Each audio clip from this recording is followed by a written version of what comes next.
everyone. Welcome to Black Cats TV with me, Mike, and my glamorous assistant, Conrad. How you doing, Conrad? Oh, hi. Hi. Thank you for the lovely intro. I mean, it's better than the first ever one we did when you just said my bald-headed friend. So it's much. We're certainly getting better.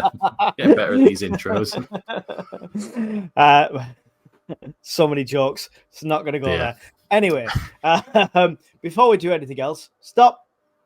Are you subscribed? It's free. We don't want any of your money. There's no memberships. There's no crap like that. Just hit the subscribe button. It's free and it really helps out. And the like while you're down there. Do it now. There you go. Thank you. Right. We are here to preview the Burnley game. Burnley is a right dive. You know why I know this? Because you live there. Because I'm here. I'm right here, right now. Not for long. We're moving soon. But yeah, it's going to be a difficult fixture, Conrad, because we're talking second in the league. And these are the big games that we tend to make. Didn't we just beat second in the league on New Year's Day with Sheffield United, though, as well? We did. And we beat Burnley before at the very start of the season as well. Mm-hmm. Obviously, it's a bit different going down to Turf Moor. It's a whole different kettle of fish. What's your thoughts? What's on Burnley's form and how they're doing at the moment? Yeah, well, I don't think they've been beat since November the 3rd. I want to say I think there's 5 draws and then they've won all the rest, including the cup game against Reading the other day. In that time, I think did they beat Leeds? I want to say I'm not sure, but they've definitely beaten Sheffield United. I think that was Boxing Day. They'd beaten Sheffield United. I really do think they've beaten Leeds at some point this season. Looking back here, yes, they did, but that was back in September, of course, that they beat Leeds. So it was quite a while ago. So they've probably got another match against Leeds coming up soon, but they've beaten Blackburn and, who are playoff chasing as well. They've drawn with Middlesbrough. They drew with Stoke, and we've lost twice to Stoke now. So, they're no pushovers. They seem to be keeping the playoff contenders at arm's length each time. Some, like Coventry as well down here and West Brom and people like that.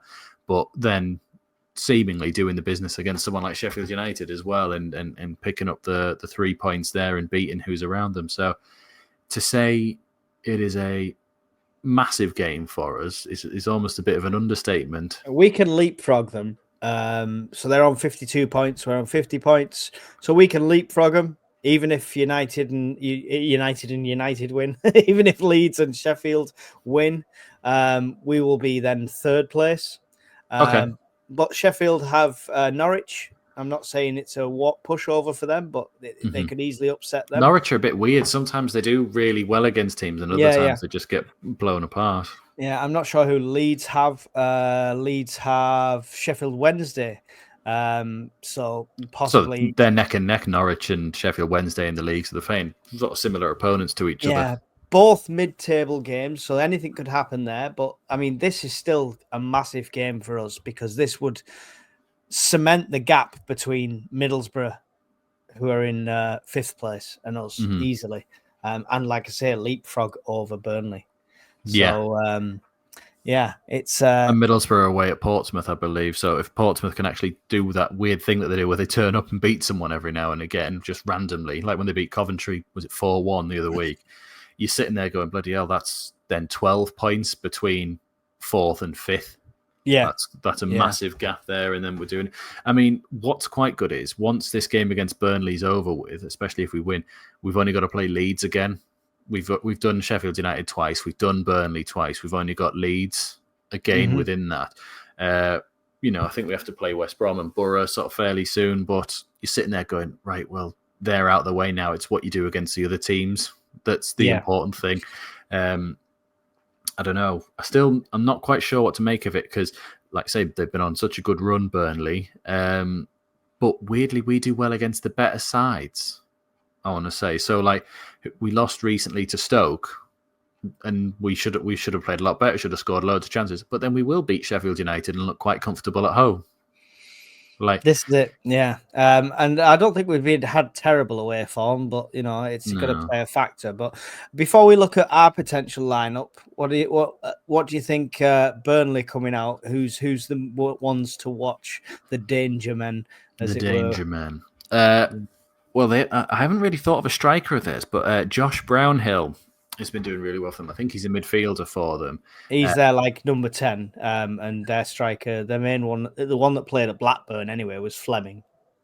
So Yeah. look, Brownhill's got 9 goals and 3 assists in his 25 games for Burnley. So, he's got a goal contribution every other game. And Zion Fleming has got 4 goals here. He's got 1 assist, so he's got 5 in 17. So a one in sort of 3 ratio for them. Those are the 2 sort of main danger men. In terms of assists after that, everyone else has got 2 or 1 or something like that. But those 2 really do leap off the page in terms of who's actually been contributing in their games, and sort of digging them out and getting them across the line. Almost like they've got, not relying on one person, but when you look at our stats in terms of goal contributions, I think Mundell, Mayenda, Isidore and Roberts are all tied on the same goal contributions, not necessarily the same goals and assists as each other, but they're all on 7 or 8 between them, of course. Not between them, each, because of depending on what they're doing. So we're fairly spread out amongst our team, whereas it looks like there's one leading the way for Burnley with a second sort of all right one as well. Yeah, well, I mean, Foster is one of their strikers as well. He came on off the bench against Blackburn, but I don't think he's got loads of goals, but he's still quite a threat. But they've got Jay Rodriguez. They've just bought Ashley Barnes back as well. I think he played the other day, so Ashley Barnes is back for them. Yeah. They've got Jay Rodriguez as well, who, I mean, he's like 35 now, but I always remember him being a dangerous player. Yeah, he's certainly popped up with some goals against us in the past, I believe, and a wonder goal at Old Trafford as well, I believe. Yeah. It's difficult to gauge from their last game because obviously it was a cup tie versus Reading, and you don't know who they're playing. They played Jay Rodriguez up front starting in that cup game, so he's still got some fitness about him at least. And their previous game before that was their derby 1-0 win away at Blackburn. So again, you can't really judge a lot of a derby game because form goes out the window for derby games usually, and you tend to just sort of, you play the occasion, don't you? But before that, they drew 0-0 with Stoke, 0-0 with Burnley, with Middlesbrough. Sorry, they are Burnley, and then beat Sheffield United on Boxing Day. So we've done the same thing. We beat Sheffield United on New Year's Day. Sheffield United just don't like occasions. Let's turn our attention to Sunderland then. Mm-hmm. We just saw a very different lineup in the cup game versus Stoke, as expected. Just playing some random players. 2 of them players might not even be at the club by the time this game kicks off. That being Connolly and Rodriguez. Not Rodriguez. Oh my God.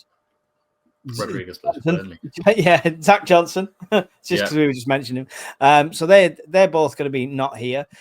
Do we revert back to standard what we know, like what we beat Sheffield United with, and back to the usual 4-5-1, as it were?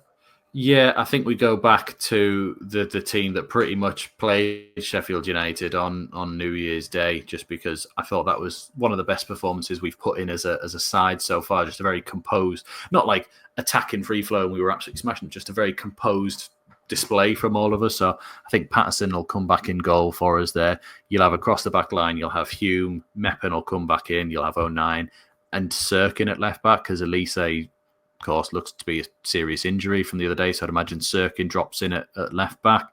I'd imagine your midfield goes back to being Neil, Job and Rigg, just because that's been our most consistent, 3-man midfield. I don't know, was Roberts just rested in the FA Cup and just not included within the squad, or is he injured? Do we know? No, I don't think he's injured. I think it was purely just rested. I think they'll probably go Roberts, Isidore and Ashish up top. I think Mayenda will be the one to drop out to the bench because I think Roberts has been rested, so it makes sense to put him back in. I think Roberts is a bit more of a tricky player than Mayenda is. In that Sheffield United game you talk about, Mayenda played in the 10. Because Rigg was injured, wasn't he? Yeah. Or was Rigg on the bench? Sorry, let me have a look here. No, Rigg was injured. Rigg was injured, but Rigg's only just coming back, so do you think he starts? I think so. I think you go back for the three midfielders that they had before. Although I've got no problem if Mayenda does play instead of Rig, and we go exactly with the exact same lineup bar Sirkin. Just What we've about got Enzo? options. I don't think Enzo will be playing this game. He'll definitely be on the bench, but I really don't think he'll be starting. Yeah. I think, seeing as he's only just got here, Yeah. I think it'll be very much, this game's a bit too soon. You might see him make a cameo towards the end, but I think it'll be more the next game will be the one for Enzo. Who's our left back? Sirkin. Is he? I think I don't think he's 100%, but he just didn't play because he was rested against because Elise is out. Stoke, and Elise's out completely now. So the only other option is I don't know if Ballard's injured or not, but then the other option is you go 09 at like right back and Hume out at left back, because Hume can and do that for us as well, but you don't really want to end up sort of doing that. No, you don't want to push him out of position. Yeah, so I'd rather see, I think Sirkin will come back in. They've given him a whole week, 2 weeks rest from the cup game, a bit like Roberts, and sort of gone, we're going to need you, especially now, Sirkin, so you don't be getting injured now. Yeah, give him a titanium hand or something soft. Yeah, totally. We just don't want Hjelde at left back again. I'm not saying there's a problem with him; he's terrible, but just it's a big drop. It's a big drop off from Elise and Sirkin to Hjelde. It is.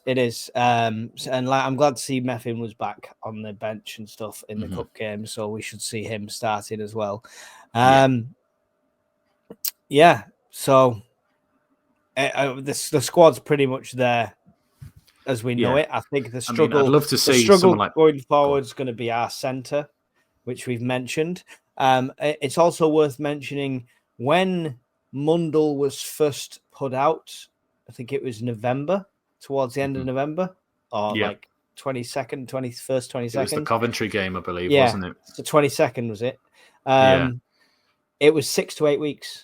Was the estimate then. Yeah. So we're at that time period now. Yeah, same with Brown. Brown got the exact same time scale and sort of, but I haven't heard any updates on either of them, although Riggs' injury looked worse, and then they went, oh, no, he's going to be back for this game, and it was like, oh, really? Okay, that's nice. He's young, he bounces. Yeah. And then I think Watson, we've still got another few weeks to go with him from the Bristol City game, so I'd love to see choices going forward. Difficult choices. Ashish is doing really well for us, but I still think Watson and Mundle are better than him, especially with Mundle's goal contributions and what he was giving to us in terms of another option with Easter. And then Watson in those games before he got injured was absolutely causing threats like no one's business. I'll agree on Mundle. I won't agree on Watson. Watson still needs some more time, still needs some more experience. I would rate it Mundle, Ashish, then Watson. Was it Norwich or was it Stoke where he scored 2?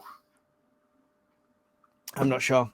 He scored 2 in the game and basically won us it. But also the week before, I think at Sheffield United away, he absolutely rinsed them apart, won us the penalty, was a threat at all points. And then the Bristol City one, he started again doing that, and you think he's on it. He's got the bit between his teeth, and then he got injured, and he was just cut down in his he's actually like driving us forward, and it's like that raw talent before it gets coached out of him into being like a tactical sort of player. It was just like, I'm running at you and I'm direct and I'm just going straight at you. Like I think it was Stoke. It must have been Stoke, because Stoke scored and they had to cut the replay off because Watson had scored. Like he'd literally just picked the ball up from kickoff and went, nah, fuck this, 1-1, not playing. You want to pass it around and make lovely moves? I'm scoring. Deal with it. Yeah, well, I mean, that's the kind of players you want. And I think that's the kind of player Meander is as well, quite direct with that. So, yeah. Let me know your thoughts in the comments, though. Would you say Watson over Ashish or Ashish over Watson? I'd be interested to see sort of people's opinions on it. Obviously, we would say Mundle is number 1, but Watson and Ashish. Right, well, I'm going to pitch the same question to you for our centre, right? Everybody's fit. Everybody's healthy. Everybody's match fit. Everybody's ready to go. Who's your centre 3?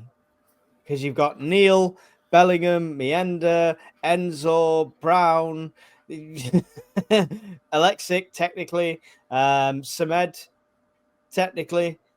I don't know who else. Because I think my 3 are the three that we would constantly stick with anyway, which is Neil, Job, and Rig. I think they are our What best. about this £18 million wonder? Or I can say this £19 because I've never seen him play a game of football.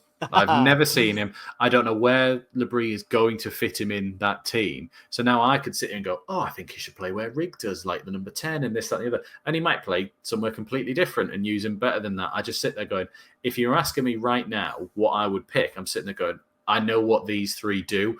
And these three have been a large part of why we are where we are. You know, Neil had a very sort of slow start to that, of course, but has certainly been finding his captaincy feet within the last month and a half or so and sort of helping us get across line. He does need to be playing further forward, as we say in every single video. The Swansea game where he went, do you know what? I'm sick of standing in the centre circle. I'm going to go forward for a bit. Actually, I'm just going to ping this in the top corner. I think with the quality options we've got, I don't want a player who I'm nervous. Like, is he going to have a good game? Is he going to have a bad game? And I still feel that with Neil. I want to see looking at that though. If that's a pass, that was a bad game. If you just let him go and just sort of go, do you know what? I'm not judging you on every movement you're making, because there's times that Job loses the ball and plays terrible passes. There's times where Job is caught out and you're sitting there going, are you even trying? But because we're not as harsh on him, probably because he's not a Sunderland born lad and he's not a captain. It's only when his brother's watching. He plays crap when his brother turns up. Honestly, he really does. True. But his brother thinks Shearer is a wanker, so he's allowed to do that. That's fine, yeah. My three would be Bellingham, Rig, and this Enzo. Right, there would be the three, and we would see the start of the Captain Hume generation. Well, I said about Hume being captain earlier on in the season because he is the captain of Northern Ireland, and he's always talking to the refs anyway. And I know that they're pretty much, I think we've all said the same thing, which is 09 is clearly a leader, but he's not the captain. Yeah, and the captaincy, he's playing better without the captaincy attached to him from last season. Do you not think Neil's too hot-headed to be a captain as well? Not when it comes to talking back to refs and stuff like that. I don't know, but I think that's the Sunderland lad in him, isn't it? It's just going, fuck you talking about? But I mean, this season, he's had one yellow card for dissent, which was the first yellow card he got against Burnley. It was just then he did a second yellow card for, tactical foul and he was off. The last time that happened was September of 22, 23, the Middlesbrough game. So he's sitting there going, twice in like 2-3 seasons, really.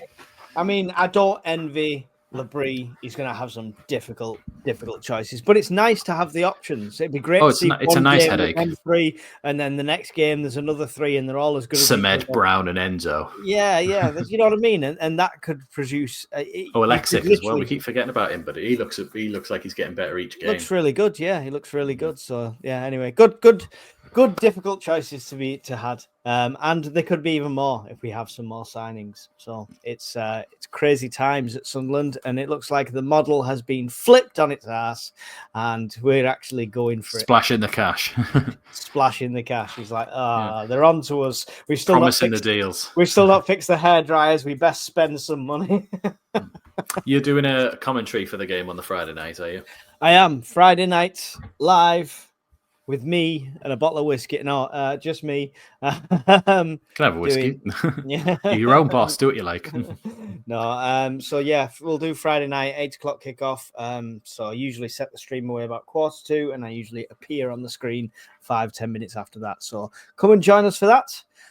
Do my best to keep you up to date with all the action. And we've had some positive feedback off it so far. So come and check it out for yourself rather than sitting watching some random guy listen to the radio, Anyway. Yeah. What do you think in terms of predictions? Because I know we've been starting our league, but no one's got anything so far. No points. It's all nil point. So whether you get your comments in on this video with your prediction as well, but ideally, for your predictions, if you want to join our league, it's free to join, and at the end of the season, we'll have some giveaways. You should be wearing a different T-shirt today.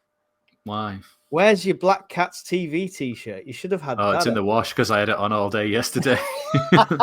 Honestly, thank you for my shirt. It's lovely. But I literally had it on and I was like, I even went out the house in it around the shops with like my hoodie open to be like, at the end of the season, hopefully we'll get you a Sunderland shirt and a Black Cats TV shirt. We need like a QR code like on it or on the back so people scan it and go, what's this? And it just takes them to the channel. That'd be the automatic subscribe link. Yeah. That's all we want, yeah.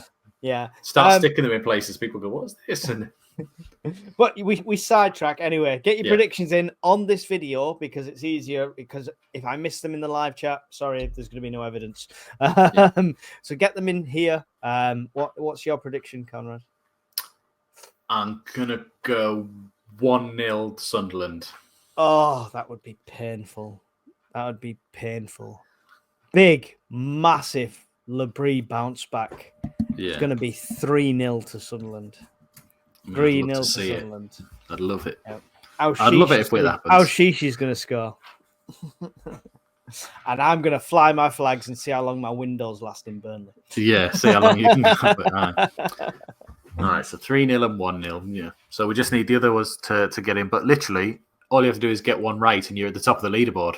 Yeah, that's it. It's open. It's open season. Any final thoughts and goodbyes? No, just please do like the video and subscribe. It really does help us out. And join Mike on Friday night for some epic commentary of the game, actually telling you what's happening from minute to minute, not just chatting shite. Minute to minute and maybe 2 minutes behind, but you know. Yeah, I'm usually ahead, texting him going, "There's been a goal. Get ready." Spoilers. No, come and join me for the commentary. Even if you're watching it along TV, better voices than half of them guys. So, so I'm told.